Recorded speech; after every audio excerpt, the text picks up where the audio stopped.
After both Alex Preddy and Renee Good were shot and killed weeks apart by Department of Homeland Security officers in Minneapolis, the story from DHS Secretary Kristi Noem was the same. You asked about a shooting that we just had in Minneapolis, Minnesota. It was an act of domestic terrorism. What happened was our ICE officers were out in an enforcement action. They got stuck in the snow because of the adverse weather that is in Minneapolis. They were attempting to push out their vehicle, and a woman attacked them and those surrounding them and attempted to run them over and ram them with her vehicle. An officer of ours acted quickly and defensively shot to protect himself and the people around him. This individual who came with weapons and ammunition to stop a law enforcement operation of federal law enforcement officers committed an act of domestic terrorism. That's the facts. Right now, Noem is one of the most visible defenders of the tactics being used by Immigration and Customs Enforcement, which sits under DHS.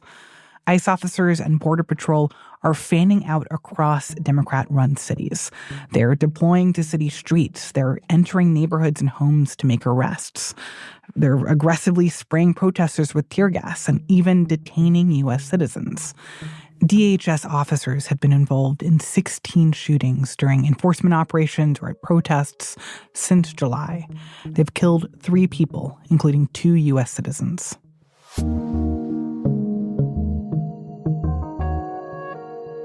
From the newsroom of The Washington Post, this is Post Reports. I'm Martine Powers. It's Tuesday, January 27th. Today, immigration reporter Marianne Levine talks with us about how the Department of Homeland Security transformed under Kristi Noem's leadership and the push to get her removed.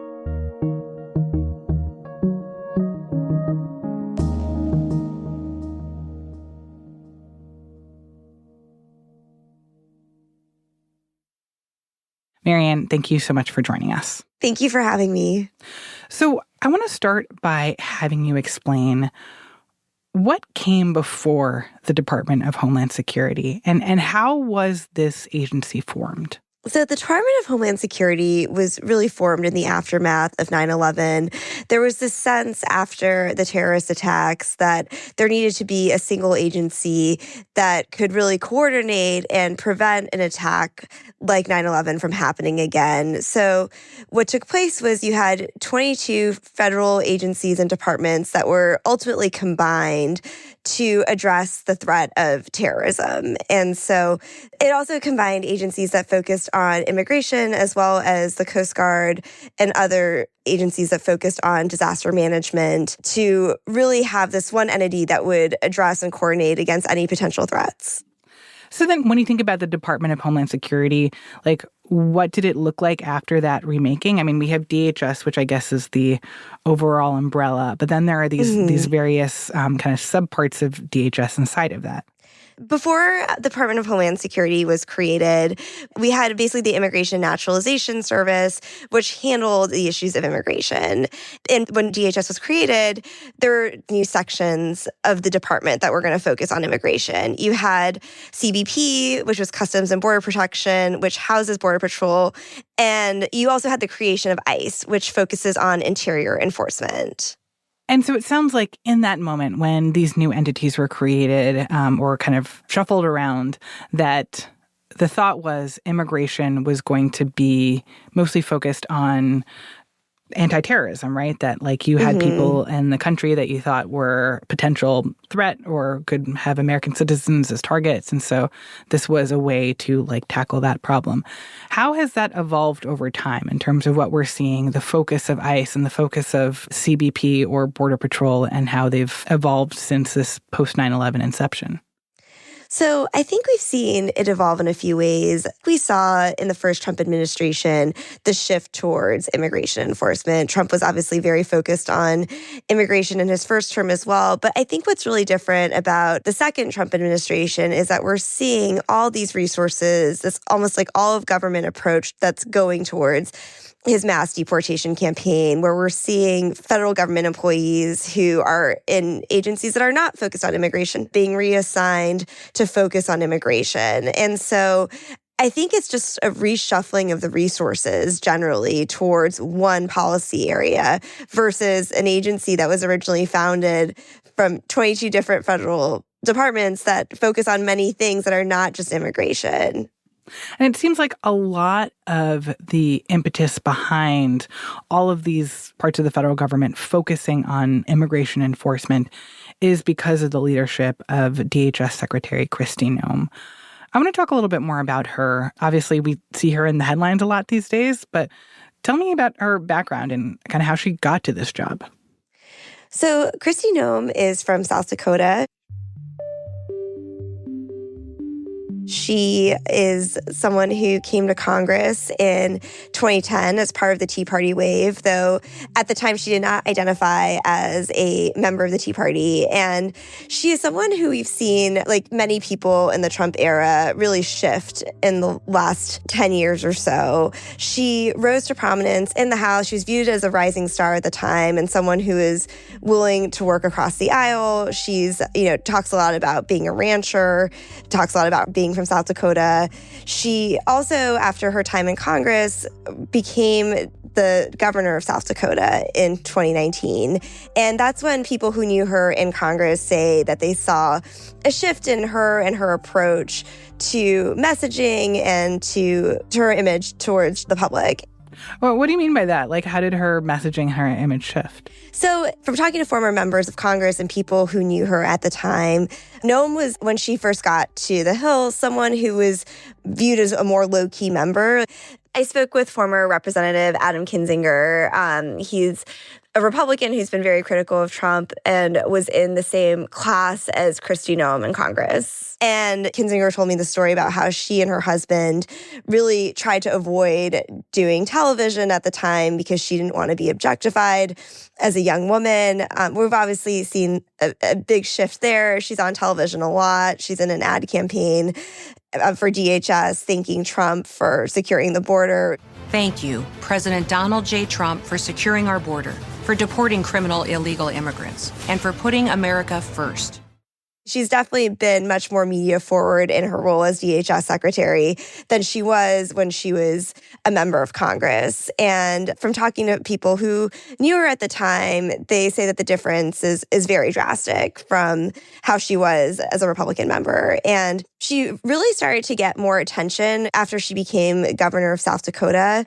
And she got a lot of attention for how she handled the COVID pandemic, where she really rejected a lot of restrictions. She was someone who did not have mask mandates. I think the mandate is inappropriate for government to come in and mandate that somebody wear a mask. And I think it's inappropriate for us to shame people who choose not to wear a mask. That's not what America is about, and it's not what South Dakota is about. Her response to the pandemic was viewed as a way for her to really kind of launch her image and her national image. And we also saw that with how she sent troops to the U.S.-Mexico border as governor of South Dakota, despite South Dakota being 1,000 miles away from the border. And so we started to see this shift where she seemed to be someone who had ambitions on the national stage based on how she was handling the governorship in South Dakota. Well, I remember this moment in 2024 when we were wondering who Donald Trump was going to choose as his running mate. She was on the short list for a while, and then she had a memoir that came out, and there were things in there that a lot of people didn't like, including her shooting her dog because her dog was poorly behaved, and it was just kind of a bad PR moment for her. So, it was clear why she wasn't going to be Trump's VP pick, but she remained in the Trump orbit and then ended up in this job as DHS secretary. How do you think that happened, and why do you think Trump saw her as a potential executor of his vision for mass deportation and immigration enforcement? I think a big part of this is her relationship with Corey Lewandowski, who is Trump's former campaign manager and still has a pretty close relationship with Trump. Corey Lewandowski is someone who also became a top political advisor for Kristi Noem back during her days as governor of South Dakota.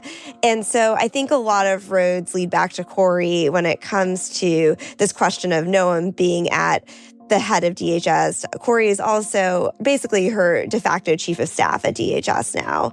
And so I think her relationship with Corey Lewandowski played a really significant role in her ultimately landing this role. And also, I think Trump, in Noem's telling, basically told her at one point that he did like these ads that she had recorded in South Dakota.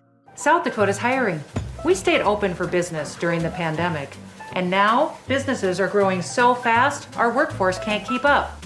During her time as governor of South Dakota, Noem recorded a lot of ads where she played different roles, where she pretended to be, a dental hygienist or played different professional roles to try to get people to come work in South Dakota.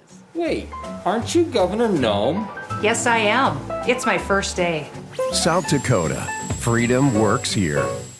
And Noem tells this anecdote about how Trump asked her to film an ad thanking him for securing the border and mentioned these ads in South Dakota that she had filmed. So I think, it's hard to always know why Trump makes the decisions he makes, but I think that she was also very loyal to him throughout the campaign. And I think she also has the benefit of having Corey as someone who both worked as Trump campaign's manager and is now her top political advisor.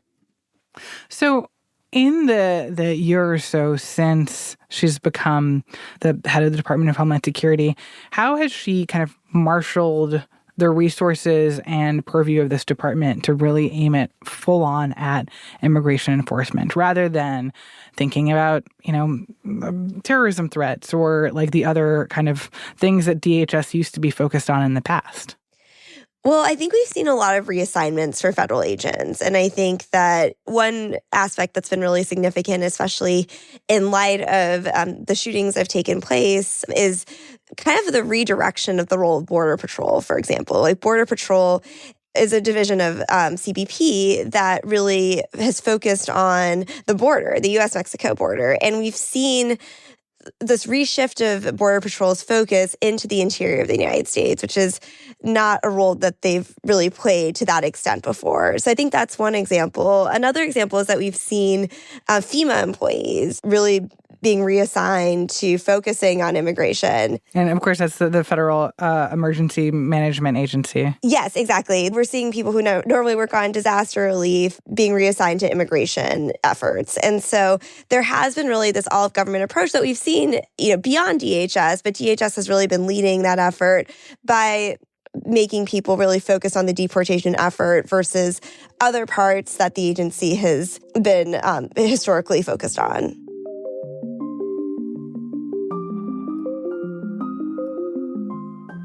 After the break, how DHS has tried to justify ICE's change of tactics, and how lawmakers are trying to hold Kristi Noem accountable.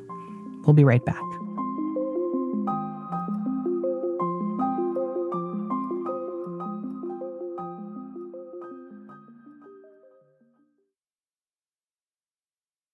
So, Marianne, I'm curious to hear more about how the Trump administration is defending this shift of DHS more toward immigration enforcement.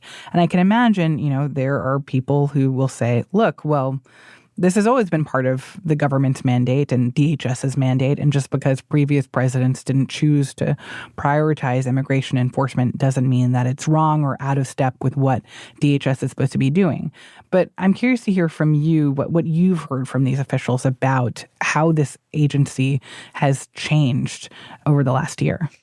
I think that Noem and others in the administration have tried to frame this as a matter of public safety, and they would argue that this is an effort to focus on security. And we've seen how the agency has really tried to paint people who are in this country here illegally as criminals, as individuals who've committed violent crimes. And I think the messaging is that that is an issue of national security, and that is how they are trying to argue that this is in line with the effort of the Department of Homeland Security.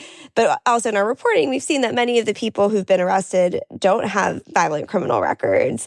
But I think that the agency and the way that they've messaged this is that they're going after violent criminals, and that is a national security and safety issue. But then you see that messaging start to extend wider and wider, including to the aftermath of the killing of Alex Preddy. We heard that tape from Kristi Noem describing him as a domestic terrorist.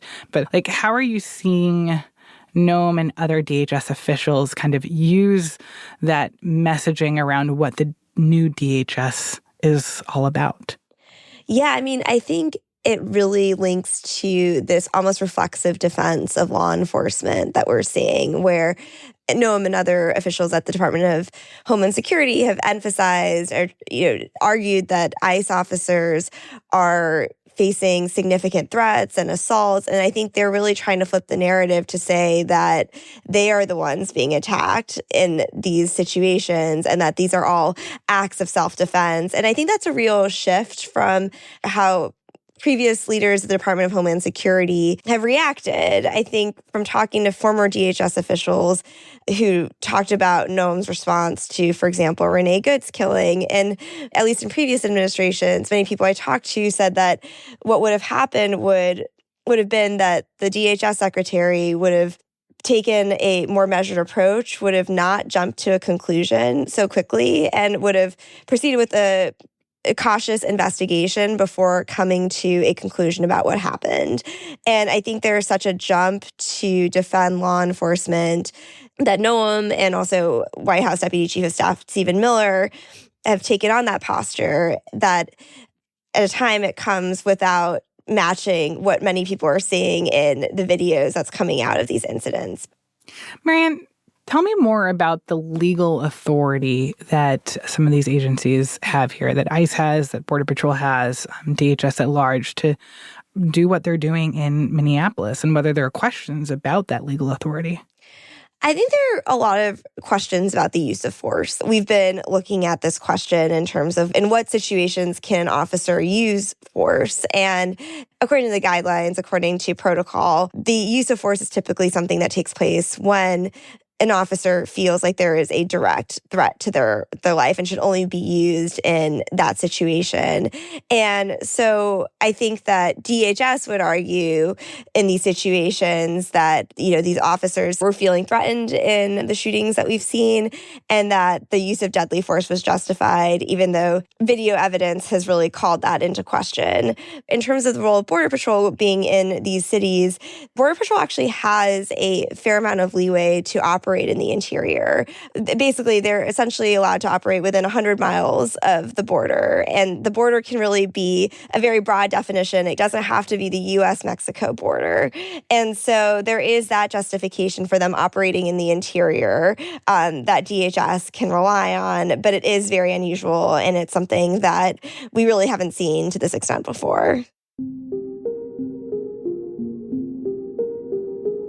In light of everything that's happened in Minneapolis, and especially, first since Renee Good's killing, then since even more since Alex Preddy's killing, walk me through the ways in which lawmakers are trying to react to this and to oppose what Noem is directing the Department of Homeland Security to do here. We're seeing this playing out in a couple of ways.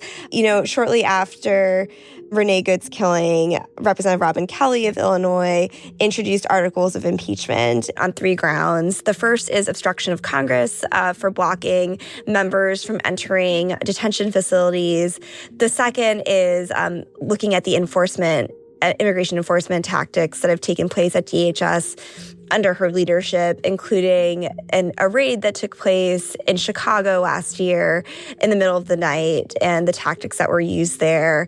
And then finally, they're looking into self-dealing and looking at the way in which Noem has used taxpayer money to finance this $200 million ad campaign out of DHS, and looking at the circumstances under which the contracts for that ad campaign were awarded. And we're seeing that effort getting more and more support from House Democrats. And I think more than 130 House Democrats have backed that effort to impeach Noem. Now, it's important to note that it's not likely to move forward in a Republican-controlled House, but it's still a sign of Democratic lawmakers are trying to push back on what DHS is doing. We were also seeing this fight playing out this week in the government funding debate. There's a potential for a partial shutdown later this week. And we're seeing that Democrats are really insisting in the Senate that there be more guardrails on DHS. And so they're basically trying to revise and remove the DHS funding portion of the government funding bill unless there are some serious changes that are made. Would that shutdown mean that now federal agents in Minneapolis can't do their jobs anymore because they're not being paid for it, and that that part of the government would in fact shut down? I think it's hard to say. I mean, they also have a lot of money that was allocated from Congress last year. And so I think there's a sense that DHS would likely use a lot of those funds, even if there was a shutdown. But I think it's hard to say. So clearly, there are a lot of questions to ask about Kristi Noem's future as the head of the Department of Homeland Security. But also we're seeing other officials like Greg Bovino, the commander of Border Patrol. There's Commander also a question about there's a question about his future. Tell me a little bit about that, what we're seeing with him being taken out of Minneapolis and being replaced. Yeah, so we're expecting Bovino to leave Minneapolis soon. And I think that is a clear sign that the White House wants to shift the direction of these Blue City operations, because Bovino has really been the face of the operations. He's been leading them in the Blue Cities, has had very bombastic commentary on social media. And I think the fact that Tom Homan, who's Trump's border czar, is coming in to Minneapolis is a sign that the White House wants to change direction. It's interesting because Homan is a longtime career person, similar to Bovino, but Homan also is someone who we haven't heard as much from in the second Trump administration as Kristi Noem. And Homan is someone who I've been told by sources that does not especially get along with Noem, and that the two of them do not talk frequently. And so it's been interesting to see that Trump has chosen Homan to be the one to go into Minneapolis. Interesting. So tell me about what's at stake here going forward, both for the general Department of Homeland Security operations in Minneapolis and also for Kristi Noem. I think it's very hard to say how the next few days are going to play out, but we've at least seen more of an effort to reach out to the Democratic leadership in Minnesota. I think it's been telling that President Trump posted yesterday that he had spoken to Governor Tim Walz and that he had also spoken to Minneapolis Mayor Jason Fry and described these conversations as positive, and said that Homan was going there essentially to reach a solution or to have a bipartisan conversation about this. And so it seems like there's this recognition from the administration about the need to de-escalate what's been happening in Minneapolis. And so I think that what that means for the actual operation remains to be seen. But the fact that Homan is in there and the fact that Trump has personally spoken to Walz and the Minneapolis mayor is a sign of potentially wanting to reach some kind of compromise here and de-escalate the situation. And for Noem, I think it's really unclear. I think we don't quite know yet what it means for her, but she is going to continue to come under scrutiny. She's expected to appear before the Senate in March. And I think that there are going to continue to be a lot of questions about how she has handled these two shootings that have led to the death of U.S. citizens. Marianne, thank you so much for speaking with me. Thank you for having me. Marianne Levine is an immigration reporter for The Washington Post. That's it for Post Reports. Thanks for listening. Today's show was produced by Sabby Robinson with help from Rennie Svirnovsky. It was edited by Dennis Funk and mixed by Sam Baer and Sean Carter. And before we go, one note about subscriptions. If staying informed is one of your goals for this year, The Washington Post is the perfect place to start. And we have a new subscription sale. Right now, you can unlock your first 6 months of access to The Washington Post for just 50 cents a week. After that, it'll cost $14 every 4 weeks. You can cancel anytime. You'll get unlimited access to trusted journalism that helps you make sense of what's happening now and what's ahead. Go to WashingtonPost.com/subscribe and start the year informed with the Post. Again, that's WashingtonPost.com/subscribe. I'm Martine Powers. We'll be back tomorrow with more stories from the Washington Post.